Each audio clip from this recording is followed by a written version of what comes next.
Hello students, welcome back to paramedical journey with Shamima. आज हम एक बहुत ही interesting and special urine test के बारे में पढ़ेंगे जिसका नाम है काइल टेस्ट। ये टेस्ट केमिकल एग्जामिनेशन का ही एक स्पेशल पार्ट होता है, ठीक है। So let's begin. सबसे पहले हम जानते हैं कि काइल आखिर होता क्या है। काइल एक मिल्की वाइट लिक्विड होता है जो लिम्फ और फैट पार्टिकल से मिलकर बना होता है। नॉर्मली ये काइल हमारे डाइजेस्टिव सिस्टम और लिम्फेटिक सिस्टम में रहता है, लेकिन कभी कभी ये यूरिन में आ जाता है, तब हम कहते हैं काइल यूरिया। सिंपल वर्ड में, जब यूरिन मिल्की वाइट या क्लाउडी दिखे तो यूरिन में काइल प्रेजेंट हो सकता है, ठीक है। अब हम देखते हैं काइल यूरिया का मतलब और सिग्निफिकेंस। काइल यूरिया का मतलब है काइल का यूरिन में प्रेजेंट होना। ये तब होता है जब लिम्फेटिक सिस्टम और यूरिनरी सिस्टम के बीच एक एबनॉर्मल कनेक्शन बन जाता है, जिसके वजह से काइल ब्लैडर या किडनी तक पहुंच जाता है। ये एक सीरियस कंडीशन हो सकती है, इसलिए इस टेस्ट से उसका पता लगाया जाता है। अब बात करते हैं काइल यूरिया के काउजेज यानी कारण के बारे में। इसमें दो मेन कैटेगरीज होते हैं। पहला होता है पैरासाइटिक काउज, दूसरा होता है नॉन पैरासाइटिक काउजेज। सबसे कॉमन काउज होता है फाइलेरिया इन्फेक्शन, जो एक वर्म से होता है जिसका नाम है वुचरेरिया बैनक्रॉफ्टी। ये इन्फेक्शन मेनली मॉस्किटोज से होता है और इसे हम एलिफेंटियासिस भी बोलते हैं। दूसरा है नॉन पैरासाइटिक काउज।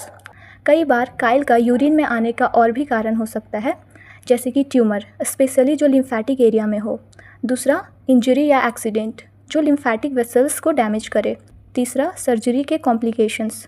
चौथा जन्म से ही कोई प्रॉब्लम, ठीक है, मतलब कॉन्जेनाइटल डिफेक्ट। काइल को यूरिन में कैसे डिटेक्ट करें, आइए जानते हैं। इसमें जो हम टेस्ट करते हैं वो physical, chemical and microscopic test करते हैं। फिजिकल अपीयरेंस, जिसे हम विजुअल अपीयरेंस भी बोलते हैं, इसमें सबसे पहले यूरिन का कलर चेक किया जाता है। अगर यूरिन मिल्की या क्लाउडी या ओप्लासेंट लगे तो काइल हो सकता है, लेकिन सिर्फ अपीयरेंस से कंफर्म नहीं होता, इसलिए नेक्स्ट स्टेप होता है जो है केमिकल टेस्ट।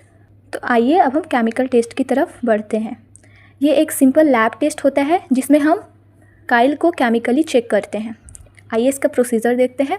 सबसे पहले हम 5 ml फ्रेश यूरिन लेते हैं और उसे 2 टेस्ट ट्यूब में डिस्ट्रीब्यूट करते हैं। जो पहला टेस्ट ट्यूब होता है उसमें हम 2 ml जाइलिन या क्लोरोफॉर्म डालते हैं, और जो हमारा दूसरा टेस्ट ट्यूब होता है उसमें 2 ml नॉर्मल सलाइन डालते हैं। दोनों ट्यूब को अच्छी तरह शेक करते हैं कुछ मिनट तक, फिर हम उसका रिजल्ट ऑब्जर्व करते हैं। सबसे पहले हम टेस्ट ट्यूब 1 को देखते हैं, जो हमारा जाइलिन और क्लोरोफॉर्म वाला है। अगर इसमें अपर पार्ट क्लियर हो जाए तो काइल प्रेजेंट है। फिर हम दूसरे टेस्ट ट्यूब को ऑब्जर्व करते हैं, जो हमारा सलाइन वाला टेस्ट ट्यूब है। अगर ये स्टिल क्लाउडी या टर्बिड है तो काइल कंफर्म होता है। अगर ये ट्यूब क्लियर हो जाए तो काइल नहीं है, हो सकता है फॉस्फेट की वजह से क्लाउडी था। यानी अगर मिल्की अपीयरेंस क्लियर हो जाए क्लोरोफॉर्म से तो काइल डेफिनेटली प्रेजेंट है। अब हम चलते हैं माइक्रोस्कोपिक एग्जामिनेशन की तरफ। इस टेस्ट में यूरिन सैंपल को सेंट्रीफ्यूज किया जाता है और माइक्रोस्कोप से देखा जाता है। अगर माइक्रोस्कोप में फैट ग्लोब्यूल्स दिखे या आरबीसीज विथ माइक्रोफाइलेरिया तो काइल कंफर्म होता है। इसमें एक इम्पॉर्टेंट बात का ध्यान देना है कि काइल टेस्ट मोस्टली उन एरियाज़ में किया जाता है जहां फाइलेरियासिस या एलिफेंटियासिस कॉमन हो। ये टेस्ट डॉक्टर को हेल्प करता है राइट डायग्नोसिस देने में। तो स्टूडेंट्स, आज हमने सीखा काइल क्या होता है, काइल यूरिया का क्या मतलब है, इसके काउजेज क्या हो सकते हैं और काइल यूरिन में कैसे टेस्ट किया जाता है। अगर आपको ये वीडियो अच्छा लगा हो तो लाइक ज़रूर करिए, सब्सक्राइब कीजिए पैरामेडिकल जर्नी विद जमीमा को और बेल आइकन दबाइए ताकि आपको सबसे पहले नोटिफिकेशन मिले। मिलते हैं नेक्स्ट वीडियो में एक नए इंटरेस्टिंग टॉपिक के साथ। Thank you so much for watching.